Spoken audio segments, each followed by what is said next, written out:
Murder shakes communities and multiple murders break them. When the house next door, home to a happy and loving family, turns into the site of multiple brutal murders, hope and happiness are hard to find in the homes that surround it. This was what happened to a small, tight-knit community of homes in Pune in 1994 when 7 people were found brutally murdered inside flat number 6 of Himanshu Apartments. This is the story of that one day and those 7 people. This is the story of the Rathi family.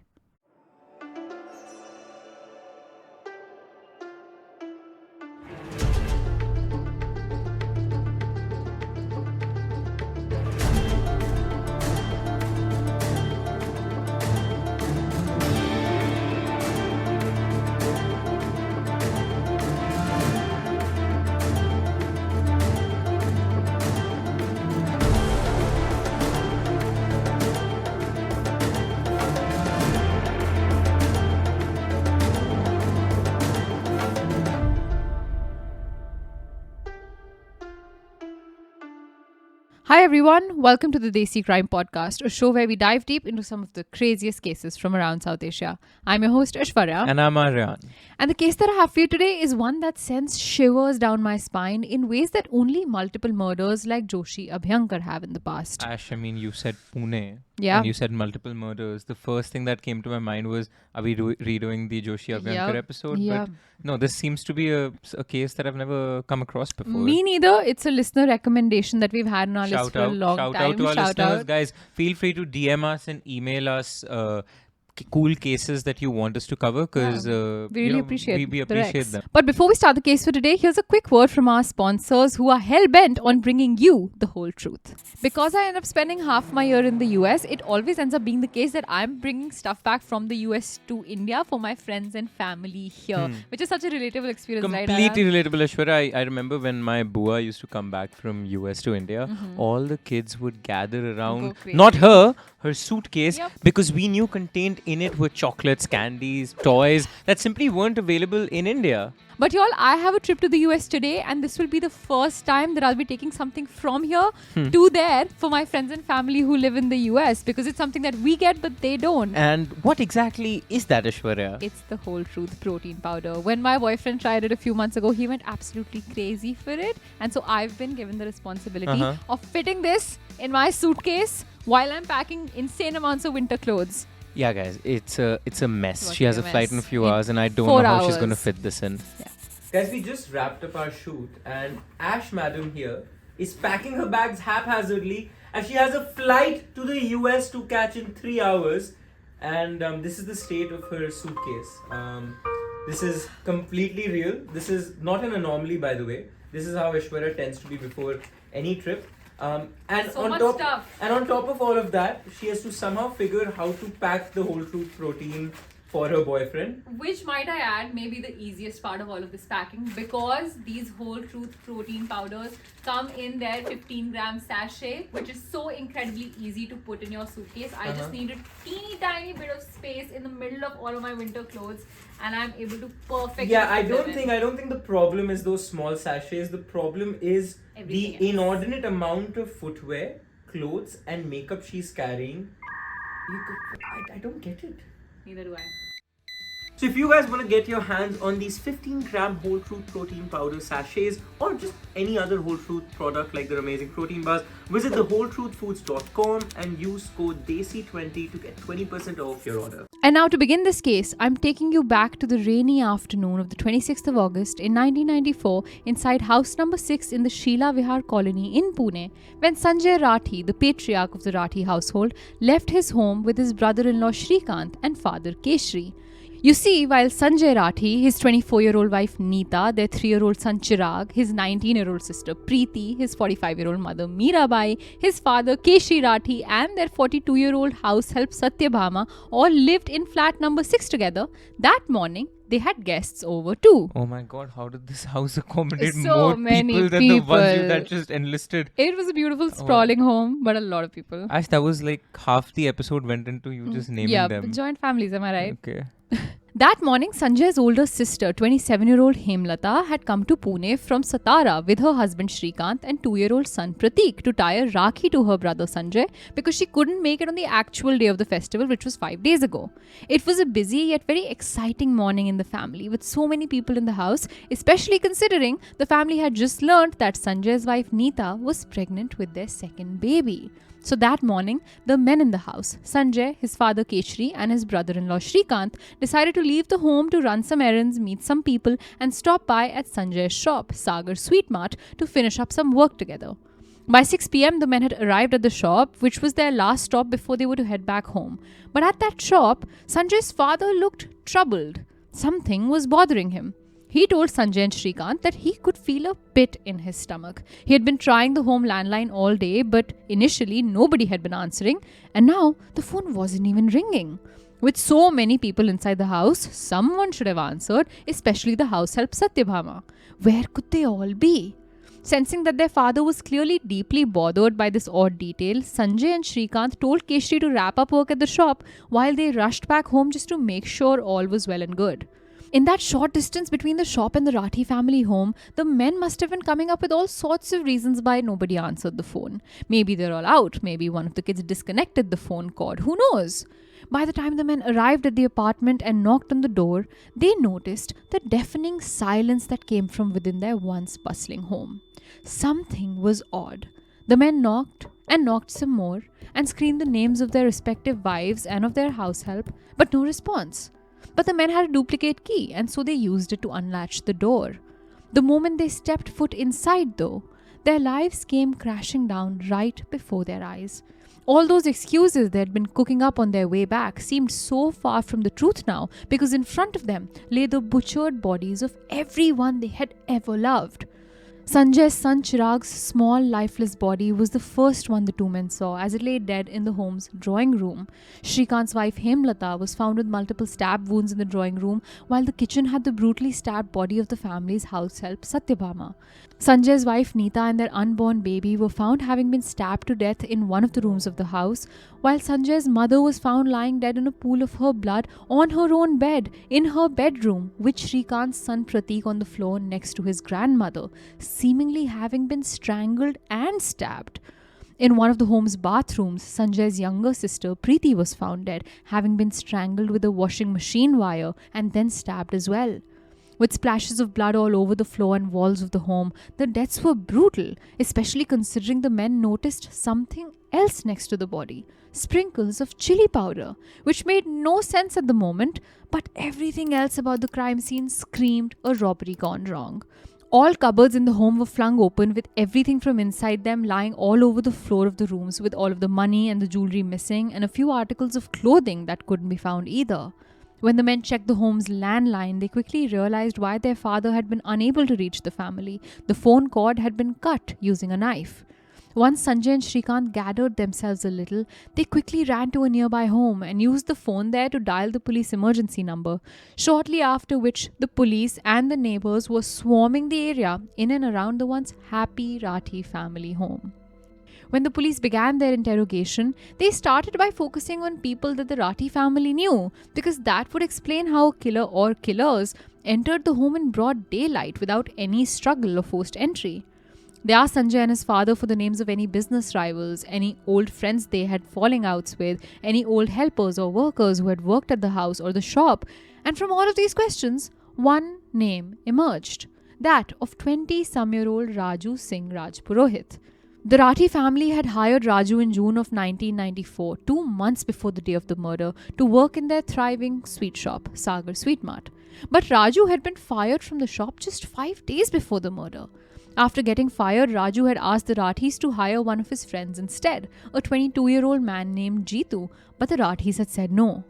To the police, this was motive. A poor man without a job fired by the Rathis, who also refused to give his friend employment. Raju and Jeetu were both suspects number 1 now.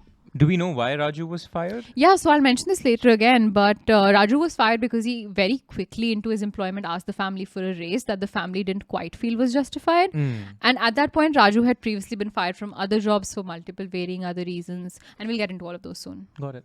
So now Raju and Jeetu were both suspect number 1. And so when within the next 24 hours the police are unable to find Raju within Pune, they work on getting a story printed about the horrific murders and making sure that Raju's name is written down in the story as a suspect. Little did they know, Raju was very much still within Pune and was reading the very news piece the police had gotten published with his name smack dab in the middle. Turns out Raju was vigorously following the Rathi case and had bought the 3 local prominent newspapers, Prabhat, Aaj Ka Anand and Sandhyanand. The first 2 made no mention of Raju, but Sandhyanand did. It not only mentioned Raju but also Jeetu, because Raju had tried to get Jeetu hired at the Rathi sweet shop, but for reasons we don't know, the Rathi said no to hiring him, which raised alarm bells in the minds of the cops. But the police's plan to spread the word about the men and catch them using this news mention backfired. The men hiding within Pune read the articles and decided to run. But innocent men don't run. Innocent men fight for their innocence. And indeed, Raju, Jeetu and their close friend, 20-year-old Narayan Ram Chetan Ram Chaudhary, were not innocent men. In his early 20s, Raju Singh Rajpurohit was an enterprising young man who had moved from a small village outside of Jodhpur and gotten a job in a restaurant in Pune called Bombay Vihar through the help of his brother, who also worked in Pune. But because Raju didn't speak the local language, the restaurant ended up firing him within just a week of him working there. Even though he was fired from Bombay Vihar though, he ended up making 2 friends there. A 20-year-old man named Narayan Ram Chetan Ram Chaudhary and 22-year-old Jeetu Gehlot. Now, Raju needed a new job, which was when he applied to work at the Rathi family store, Sagar Sweet Mart. But after just 2 months of working there, like I mentioned to Aryaan, Raju asked the family for a raise in his salary. The family didn't agree. He was asking for too much too soon before he had proven himself to them, and so they said no to his demand, leading to Raju quitting the job on August 21st of the same year, just 5 days before the murder. When Raju lost this job too, he began to spend a lot of time with the only 2 friends that he had in the city, Narayan Ram and Jeetu. By this point, Jeetu and Narayan Ram had also lost their jobs at Bombay Vihar, and all 3 of the men were living together in a room in the Nagpur Chawl near Yerwada that they knew they couldn't afford. The 3 knew they needed to find a way to make more money, either by earning it or by stealing it, if they were going to survive.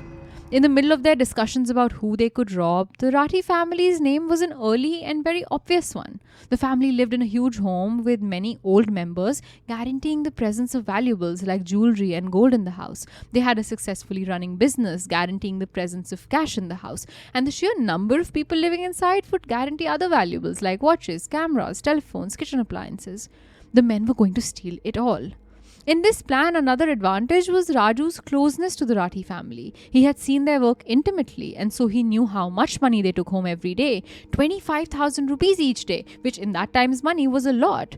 He knew the house help and so could easily enter the house without arousing suspicion. He knew the schedules of the men, giving them all the best shot at success when the men were out and more. In fact, the Rathis were such generous people that instead of giving their employees money to buy their own lunch or not giving it at all, their lunch was made fresh inside the Rathi home every day from where the employees could go and pick it up. This was the reason that Raju knew the layout of the house and ways to enter it. Raju was going to be the mastermind. Firstly, the men knew to even bring this plan to life, they needed some money. And so they decided to sell off a silver bracelet worn by Jeetu for which they got rupees 90. From those 90 bucks, the trio spent 55 on a new knife and the remaining on chili powder that they knew they were going to use to scare the victims if they didn't comply, and a ton of bags that they were going to fill up with the loot they would gather. The plan was set for the afternoon when Raju said only the women and kids are in the house. The men are away at work. Raju also explained to the men that just getting the valuables and running away was not enough. The members in the house would have to be killed. Otherwise, the men would be recognized. They couldn't even go in with head coverings because then getting in would be virtually impossible. If they were going to bank on the fact that the family would let Raju in to gain entry, they would also need to kill the whole family. Or Raju would be the first to go down for the crime. Very readily, the other 2 men agreed to the plan of a mass murder. On the 25th of August, a day before the murders, the men conducted a recce of the area. They noticed not only that the men of the house are gone between 2 and 4 p.m. in the afternoon, but also that the streets of the residential area are completely empty at that time, with people off to work post-lunch or taking an afternoon nap. With the sun blaring at that time of the day, even kids don't play outside between those hours. With their recce over and the time decided, the men went back home and slept a good night's sleep, ready to fundamentally change a family the next day. The next morning, amidst the heavy Pune rain, the men left Nagpur Shawl and arrived at the colony where the Rathi family bungalow is one of many. But outside was the bike of Sanjay Rathi, indicating he hadn't left for work yet. Scared, the men left the area, stood on the main road, ate vada paos from the local tea stall, and waited for the Rathi men to leave. By 3 p.m., they saw the men leave, and the time to attack the women and children had arrived. The men were so methodical in their planning, they even went door by door to the nearby homes and locked all of the other homes from the outside, giving them much more time to run without getting caught by the neighbors. Raju led the men, entering the house before the other two. As the men were headed inside, Raju saw the house help, Satyabhama, from the ajar main door and actually got scared and turned back around, trying to call the whole thing off. But this was too late to show any remorse. The other two men were set on the crime. They threatened Raju and said they would kill him if he backed out now. And so a reluctant Raju went back towards the home door and walked right in. With the home's main door open, the men entered straight away. While the house help Satyabhama knew Raju, she was visibly anxious on seeing 3 grown men just enter the house like this. The men screamed at her, telling her to call 45-year-old Mirabai, Sanjay Rathi's mother. Once Mirabai emerged, the men asked her to bring out all members of the house. Wielding their knives and now threatening to kill everyone, a scared Mirabai complied. They asked everyone to assemble inside the main living hall of the home, where they could now keep an eye on everyone. Whoever protested or resisted, the men started throwing chili powder in their eyes, slowly bringing them all to submit. From here, they asked Mirabai to lead the men to the valuables in the house. Trying to do anything that would save her kids and grandkids, Mirabai led Jeetu and Narayan Ram to her own room, where she opened the cupboard in the room and the safe within it for them. The moment she opened the cupboard for the two, they threw chili powder on her eyes and stabbed her multiple times till she lay dead on the bed she had shared with her husband for decades now. The 2 men emptied her cupboard into their bags and walked out of the room and returned to the others in the living room, where they now asked the other women of the house to take them to their respective rooms and open their cupboards too. 24-year-old Neeta, Sanjay's wife, led the men to her room and opened her cupboards for them, where she too was skilled, just like her mother-in-law.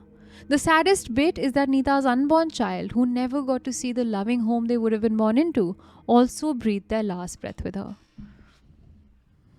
I have one of the wildest cases in terms of just the amount of nonchalant killing. Yes, absolutely. Because I do not call this a robbery gone wrong. No. This is a murder, a mass murder with a side with of robbery. of robbery. Yeah.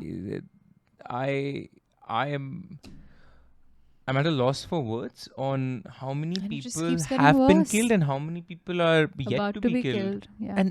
And their backgrounds, I mean, the kids. Yeah. Fuck me.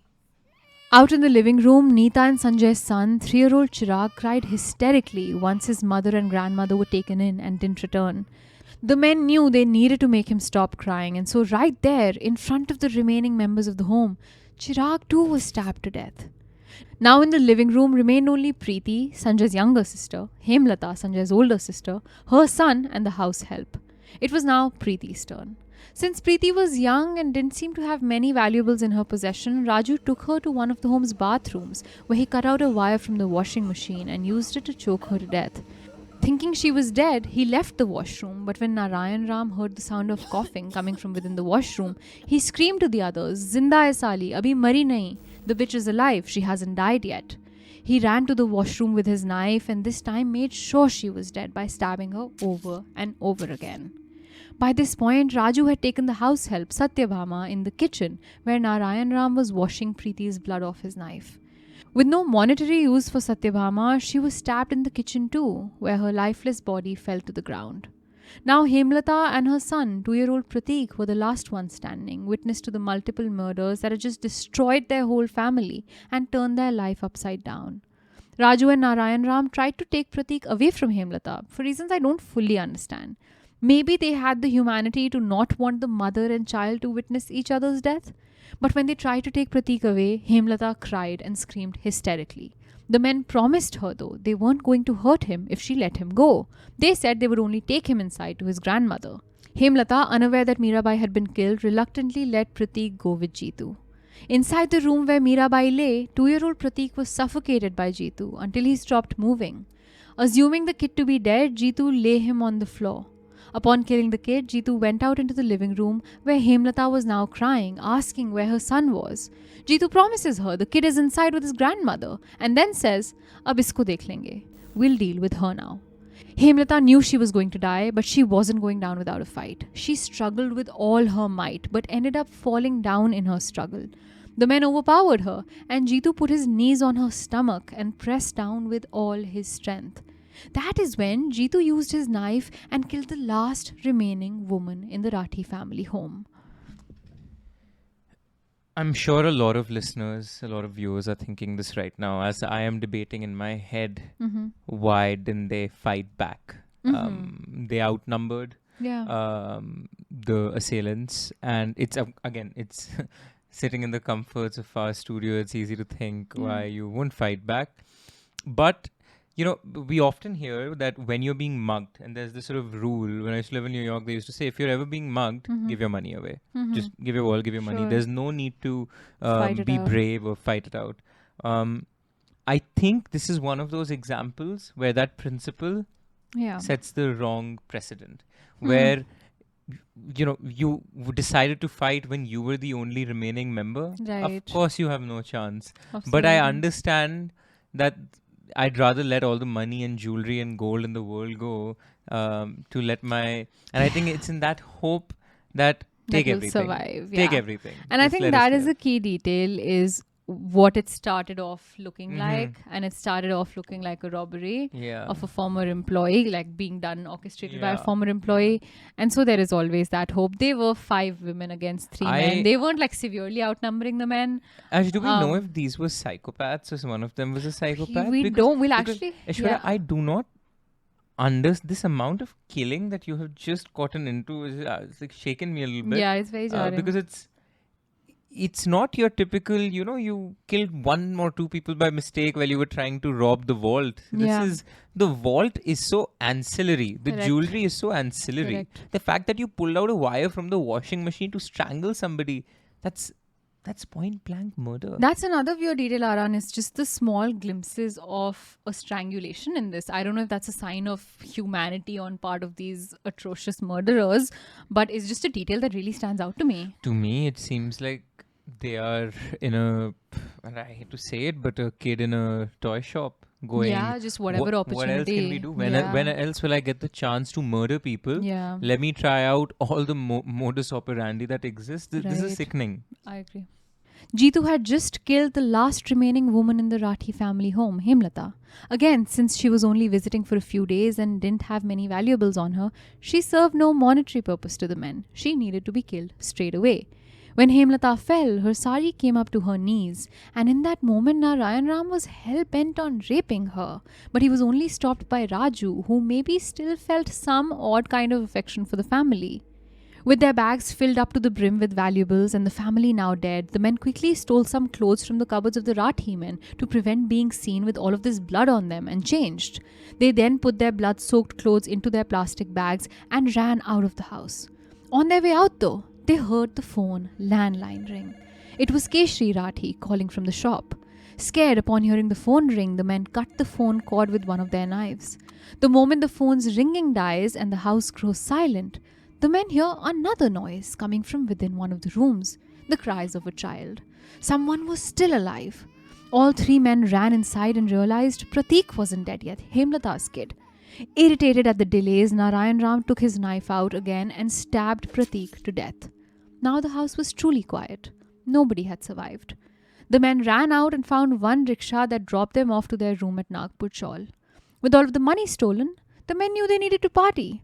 They used 200 rupees from their new riches to buy tons of liquor and food. In their drunken state, the men went over everything they had managed to amass. They found a mouth organ, an expensive carpet, a camera, a Ricoh wristwatch, silver coins from Nepal, many Mangal Sutras, 1 HMT wristwatch, 1 gold chain, 3 gold bangles, 1 gold ring with the initials SR for Sanjay Rathi written on them, 1 bundle of many 500 rupee notes, 1 bundle of many 100 rupee notes, 1 bundle of many 50 rupee notes, and so on. After they reveled in what they had stolen, the men washed all their blood-stained clothes. This is when the men realized they had not only stolen from the Rathis, but they were also stealing from each other. Inside Narayan Ram's pant pocket, Raju found a gold ring that he realized Narayan Ram had hidden from everyone else. Raju then ended up keeping the ring for himself. Once the washing was over and the men felt like they had covered their tracks, by 8 p.m. the day of the murders, they headed to the same jewelry shop where they had sold off the silver bracelet for the money before the crime. They paid the shopkeeper 100 rupees and ended up bringing Jeetu's silver bracelet back. But the men weren't interested in selling their stolen valuables yet. And so they just headed back to their room to drink some more. But on their way back to their apartment, their landlady ended up picking a fight with them because she knew they had been drinking in the room.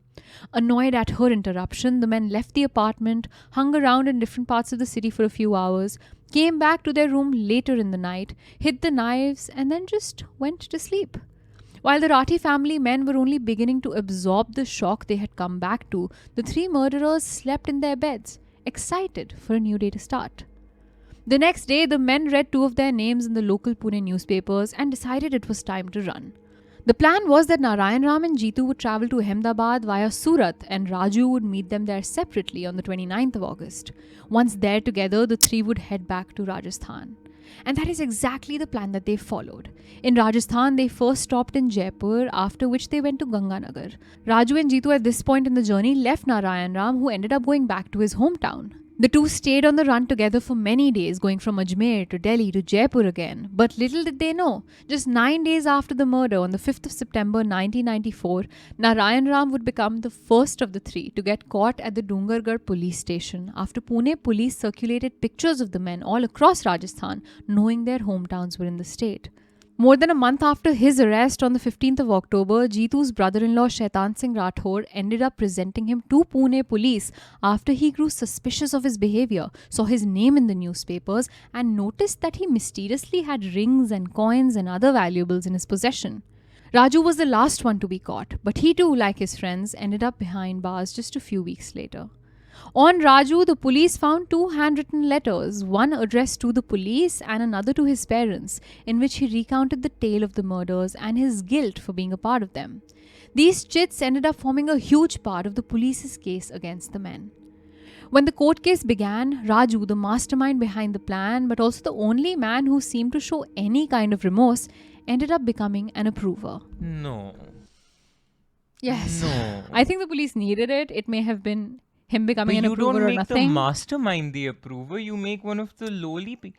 I don't even want, for your reference, guys, approver is sort of the Indian version of a snitch, right? Where you police snitch, where you help the police unfurl what happened, but that leads to a reduced punishment, and I don't think any of them in this case deserve that. Any iota of a reduction. Now, obviously, we don't know if the police did this just because it made their life easier, or if that's what I'm was worried the about. only way out in terms of DNA evidence. So now, like Aryaan said, I think it's a little bit weird that we've never used the word approver on this podcast before, but an approver in an Indian court is a person who's granted a pardon for their role in the crime in exchange for their testimony against other accused people.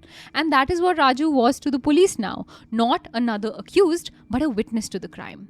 The trial for the murder of the Rathi family, women and children ran for 2 years. And by 1998, the Pune Sessions Court had a verdict. Accused Jeetu and Narayan Ram were to be hanged to death.